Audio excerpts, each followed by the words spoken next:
So I'm here right now with Brother Valiant. I'm very excited to be talking with them. They are a folky rock jazz band from New Jersey. But first, I wanted to go to you guys and say, how would you describe your music? We've always described it to people as indie folk rock or alternative folk rock.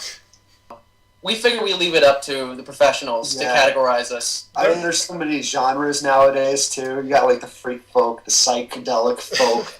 I think where we got the whole indie alternative thing was from the first show we played, we were labeled as alt folk. So we kind of just stuck with that. Yeah. I figured it was the most appropriate. I will agree with that. You were an alternative to normal folk, and now you're on the alternative, so look at this. There you go.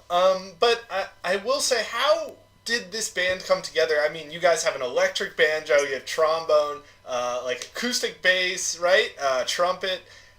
Where did you find all these people, and what made you decide, we're going to have like one of these collective type groups? I guess we always went by this mentality that we didn't want to overthink everything. We wanted to just kind of do this very free-form sort of project in which we brought people along who had insights of their own, backgrounds of their own, styles of their own, and really not limit them to their own potential. We really, when we get together, and even, I guess, as the band started, it originally started with Curran and myself and two other people. But, he had his grandfather's banjo that's like this 70-year-old banjo that he found. And, originally Curran I knew as a drummer, and he just one day was like, no, I'm going to play banjo now. That's what's going to happen. So I want to be a banjo player. So we started kind of working with that and just working on the folk stuff. And slowly but surely, just meeting old childhood friends and acquaintances of mine from home and kind of networking through them. And just we slowly met these people, through other people who I guess heard the mixes that we had made a few months ago, about a year ago. Yeah, actually, funny enough, the very room that we're in right now is where we recorded our early demos. Nice. Which is how we got the band and the lineup that we have now. When I met AJ, he had been playing in an old band of mine, and we were just playing cover tunes, and he had showed me some material that he had written, and it just sounded very folky, and that's when I came up with the idea of I have this banjo sitting around somewhere in my house, I could probably dig that up and do something with that. Yeah. And lo and behold, one of our songs, Little House, was written out of that. That was one of the first tunes.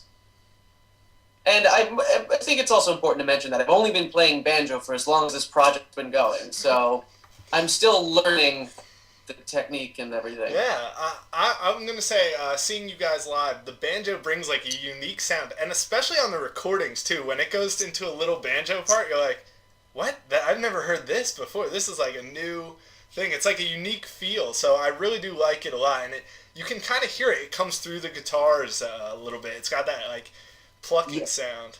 Yeah, it's plunky, and it's got that higher voicing. I'm kind of glad I never had a formal training with it, because some of the way I approach writing parts for the banjo has been, very free-form and natural. I just whatever I think is appropriate for the music. Mm-hmm. And there have been moments where it doesn't even sound like a banjo; it sounds like a completely different instrument, which I think is cool. Yeah, maybe that's why it stands out so much. That it even is a new current unique style of banjo playing. But I was gonna say, do you have any sort of people that you watch play banjo, or that you look up to in terms of banjo players? I have been studying some bluegrass players like Earl Scruggs and Snuffy Jenkins, just to hone my craft, I guess, or just pick up on their technique and their style. But prior to picking up the instrument, no, I honestly never saw myself playing banjo. This is just as weird for me as it is for you. No, I like it though, and I feel like you're kind of like an attraction on stage. It's like, oh, here's a band, they're playing good music, and also an electric banjo. You've never seen one before. Well, that's pretty new. Before that, we went through all the different ways of trying to get an acoustic banjo electrified. Oh, how does that even work? It was a struggle. The struggle was real. Yeah. When we started the project, like I said, AJ came to me and he had some songs that he'd written, and then when we tried messing around with recording, very simple stuff like in GarageBand with like a cheap microphone that he had, and just from what we were able to do with the two of us, it just had a very big sound. And from there, we just thought, like, how much more stuff can we put in this before it's too much? And that's kind of where the horns came in. Our trumpet player, Allison Phillips, we brought her in for a recording session because we thought, let's give brass a try. And it just, that one session, it showed us how important brass could be to the sound. Just kind of took it and ran with it. It brings such a big sound live when you guys play live too, because it's like you guys have twice the members of a normal band, so twice as much music coming out, and you guys are all going. And I don't know, I really like it. I like it. It's a full sound. And I liked your first recordings that are up on your website right now, brothervaliant.com. I'll put like a link above me or something. The magic of the internet is real. As long as it's not like Comic Sans fonts. That's the only font I use, actually. No, I use the one that's like squares. It's got a blink too. Yeah. Woo! Neon, just like. I prefer Helvetica myself. I'm a Calibri guy. Okay, that's pretty good too. That's like the default now. I think like Times New Roman is like old now. Like people are like, ooh, Times New Roman. It's classic. We're gonna have to like tell our grandkids about that. Yeah. Back in my day, I used to use Times New Roman. We went through a little bit of your musical influences, but what are some bands that you guys think about when you're writing music that you kind of, are there any bands that you draw from creatively? Or? Well, Fleetwood Mac. I think we've been kind of going on a very strange jazz tangent as of late. Like the old Herbie Hancock, some like very interesting brass stuff, especially more as influence to look for ideas for this project. Actually, one of my favorites right now that I have, which also has one of the best album covers, been listening to this a lot, Herb Alpert and T-Wah Brass Band. Very, very awesome album. If you have like a vinyl record player, or you could probably find it online, but stuff like that, just very that was just awesome. Brass kind of stuff. Oh yeah, and his album cover is always great.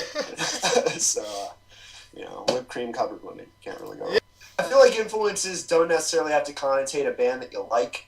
There might be certain influences that you pick up on terms of accessibility and formulas that people use. I guess Little House is a great example. Like, that song came together kind of as a joke.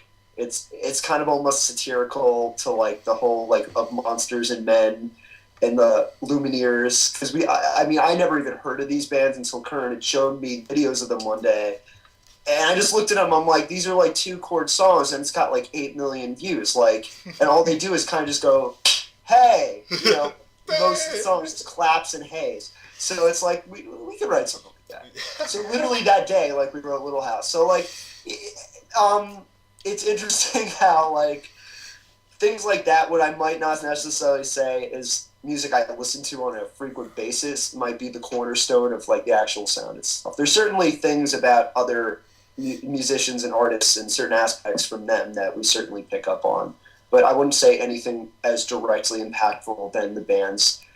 I like to say we playfully might satire a little bit sometimes. I actually think that's a cool idea, because a lot of people only draw from like their favorite bands. They're afraid to maybe draw from bands that they don't like, but the way that music is structured doesn't change. So a good song, that's why cover songs do so well, I think, is because if you write a good song in one format, it'll probably work in another one. So good idea. I wouldn't say the hate so like, oh my god, I hate these bands. I would say it's not my aesthetic taste in terms of something I would listen to on an everyday basis, but I can respect the craft in terms of especially simple or seemingly simplistic songs like that. Usually it's very difficult, I think, in the execution because of how many more elements you have to throw in there. Mm-hmm. Like these little claps, the little background noises, the little like brass or the little drum patterns that most people, upon listening to a song, they might not even pick up 4 or 5 times listening to the song until they really get an idea for it. And these bands did actually make folk way more accessible.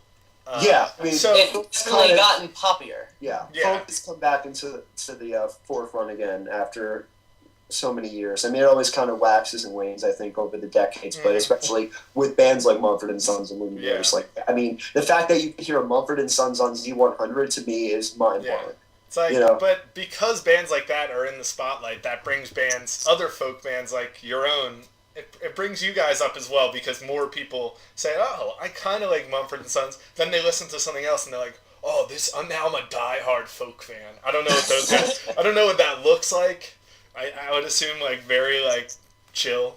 Well, folk seems to be a very diverse genre. It's so exciting to see it kind of come back in that respect, because just the accessibility now to music, and to be able to just have so many diverse amount of bands just come out with just interesting sounds with their take on folk. I mean, however they want to spin it. But and I think it's encouraging. Yeah, and to add on that, I think what we found to be most interesting is that for the very little amount of time we've been around, and for the amount of shows that we've played, we've noticed our fan base varies greatly from late teens, early 20s to even people middle-aged in their 50s. And that, kind of assured us that I think we're going in the right direction if we can make music that our mothers could listen to. Yeah, that is an important group, mothers. The valuable mother demographic. Go for the moms out there. I feel like your music, though, we talk about it a lot, and we're calling it folk because that's what it is, and that's what it's easy to call. But I don't want anyone who hasn't heard your music yet to think that you guys are like the very traditional, low-energy folk band that some of you might be picturing. You guys bring a ton of energy, solos and stuff, and that's why it's almost like a jazz rock influence, like just jammed in there too. It's like it's kind of hard to place, but I just wanted to make sure that anyone at home who hasn't seen you guys yet knows that you're bringing the funk. I think. There are some funky beats. Yeah, there's some funk in there. I think that also goes back to what we had said before, how we had met all these people who all had different backgrounds, and we weren't afraid to just ask and say, hey, do what you want. Like, just let's see what works and what doesn't work. I mean, there's plenty of times we all have sessions where we'll look at each other and be like, no. Like, that's straight up just crap. Like, let's try something else. Never play that again. Never. But, especially since I guess most of our bandmates right now all went to jazz school, so I guess that jazz influence definitely comes out in that respect. Our drummer went to school for jazz drumming. Allison, our trumpet player, went to school for jazz. So I love having that aspect. I think it's something that's very uncommon right now in folk, to mix elements of jazz and forms of jazz in something that's traditionally, musically, in terms of composition, way simpler than that. It's kind of just bringing a whole new dimension, or we are at least trying to bring a new dimension, that kind of standard folk sound, which isn't so standard anymore. So that's why it is, like I said, encouraging and exciting, because we can bring in people with so many different influences and try to do something new, and really just embrace the fact that a lot of people, especially our age, the computer age, are so accessible and so excited to hear something new and different, and a blend of genres that I guess at first glance might not seem like the most cohesive fit. Mm-hmm. Mm-hmm. And that being said, I think you found a really good group when everything kind of just pieces itself together. Yeah, that was one of the questions I wrote down, is when you guys are all playing live, how the hell do you know how to work together? You guys have so many pieces, people doing their own things. It's like you must have a pretty good chemistry from your practicing. Well, we everybody writes their own parts, which is good. I mean, like when AJ, being the principal songwriter, when he comes to us with a song, he just has like the chords and like his guitar part and the lyrics, and then all of us build around that. Yeah, wow. See, and that's just the end result. If you get enough talented people together, good things. So, coming up in the future, you guys have a bunch of shows coming up. But I also saw on your website that you have a So I Heard 2014 session thing. Are you guys doing some sort of session for that? Yes, we did a live session at So I Heard House of Music in Millburn, New Jersey.